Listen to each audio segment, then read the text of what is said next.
Most memorable strangers you met.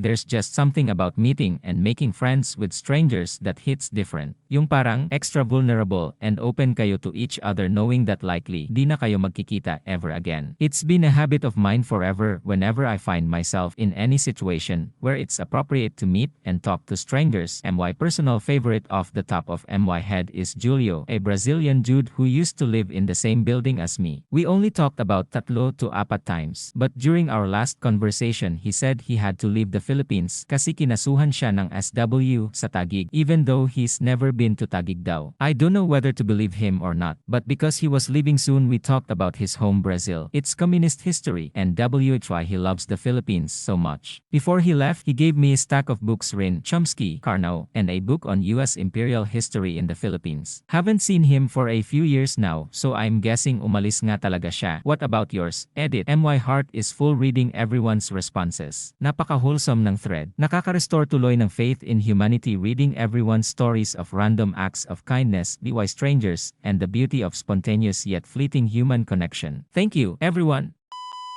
Isa lang naiisip ko now, but around 16 na years old siguro ako nito or younger. Umiiyak ako sa bus. Nakatayo ako. Hindi naman hagulgol, but I was so sad na I can't help but siwa. Mayroon lady near me na nakaupo and nagulat ako nung pababa na siya. She handed me a piece of folded paper. Tas may nakasulat doon na encouraging words. Until now, nakatago pa rin sa wallet ko yun. It's the small acts of kindness talaga. Ano po nakasulat sa paper if you don't mind me asking? Ito yung written sa paper. It's been years since I last opened it kasi I know how burara I am kaya nakatago lang yung wallet na yun. I've been on your shoes. Insecurities makes me stronger and I fighter. Circumstances mold me, made me independent. I know you have a big heart. Let loose. It is okay to be open and show them how you feel. Tell them things that makes you upset in a nice manner. Being fighter and pretending to be super strong won't help. It took me years to realize that, but now that I am more vocal made me and makes me feel loved more and more.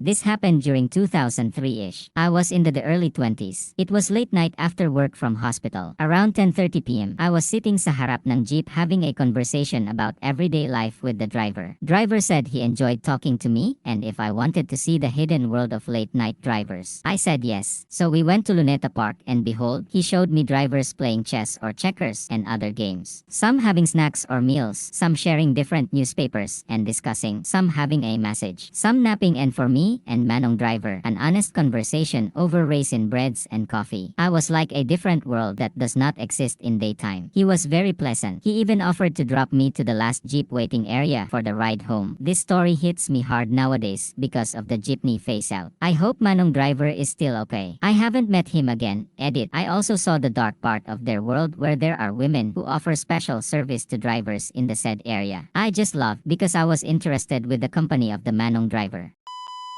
Mine was when I was job hunting, nagpupunta sa kung saan-saan na interview. I was so tired and hungry at that time nandun ako sa may mall sa may Boni ata yun. Food court to be exact. Then since naghahanap ako ng trabaho, I don't have extra money pamasay lang talaga. Konti lang tao sa food court nun, so I was surprised na may lumapit na babae sa akin. She asked me kung pwede umupo sa tapat ko. I said yes, then mas nagulat ako nang inoffer niya sa akin yung siomay na kinakain niya. Una tumanggi ako syempre, nakakahiya, di ko naman siya kilala, pero she insisted talaga. Sabi niya yung siomay daw na yun na pinakamasarap na siomay na natikman niya. Tapos nagkwento-kwento siya about herself. Then ako din kako naghahanap ako ng work. Tapos ayun, inoffer niya ulit yung siomay tapos tinanggap ko na kasi gutom talaga ako. Dalawa yung nakain ko na siomay, pinaghatian namin yung pagkain niya. Pero super nabusog ako and na-comfort ako that time kasi nawawalan na ako pag-asa maghanap ng trabaho. I always think about her. Kung sino man siya, she was there when I needed someone.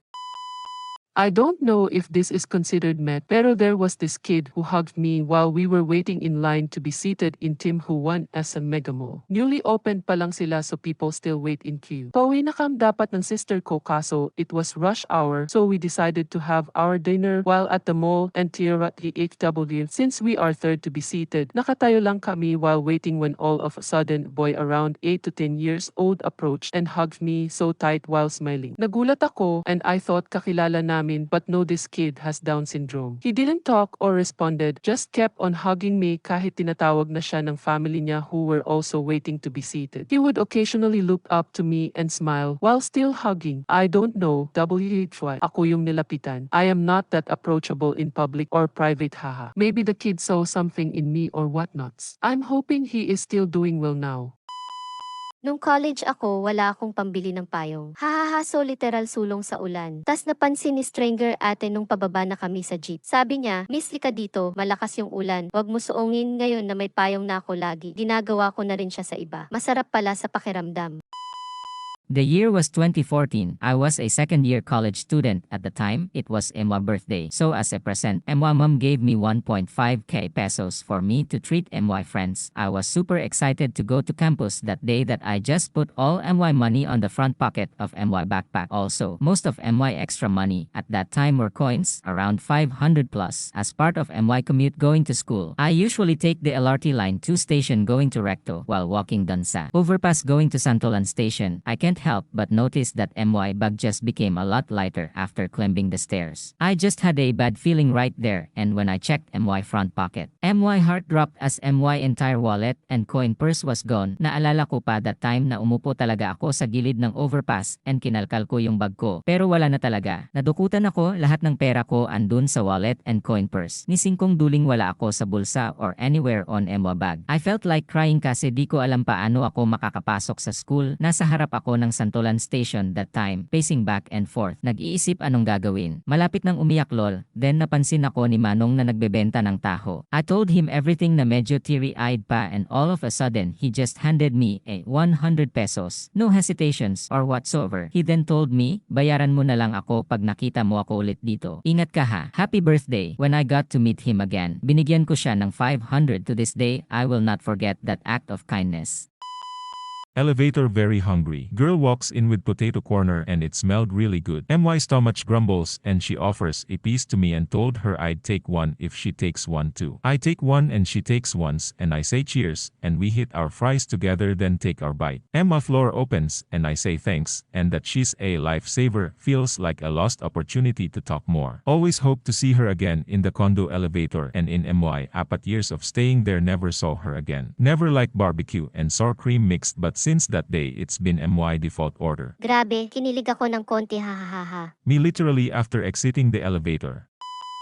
Nung may Uber pa, I once had a driver na sobrang kwela kausap and I enjoyed our conversation. He asked about MY aso, kung anong work and anong pinagkakaabalahan until I opened up na naiinip ako in life and nainggit ako sa aso ko na sobrang career-driven. This one sentence that he said changed MY life. Masaya kasi siya sa ginagawa niya. Ikaw hindi. Everything made sense after I heard that. Oo nga, I was just working out of societal expectations at wala akong purpose in life. Nakalimutan ko na kung anong name niya and itsura niya, but he had a great impact with that one faithful Uber ride. I met this guy sa Cubao Expo bumibili ng takoyaki sa Ichiban. Nagkasabay kaming naglakad papunta sa Yossi area ng Freds. Nagkangitian tapos Yossi. Kwento-kwento. History major pala siya. Very mild-mannered. He asked about my tattoo, my late husband's portrait, and we talked about death and all that. Compressed in a don't know maybe 0 minutes. He was very comforting and familiar in a weird way. Dumating na friends ko and I said una na ko to which he said maybe we'll have another convo like this again. Tapos that was it paminsan I remember the guy and think na yung late husband ko yun in disguise. Ayaw lang ako maghintay alone for friends he. Ikaw, may naalala ka bang magandang experience sa di mo kakilala? Kwento mo naman sa comment section. Like, follow and subscribe para sa mga susunod pang videos. Ingat!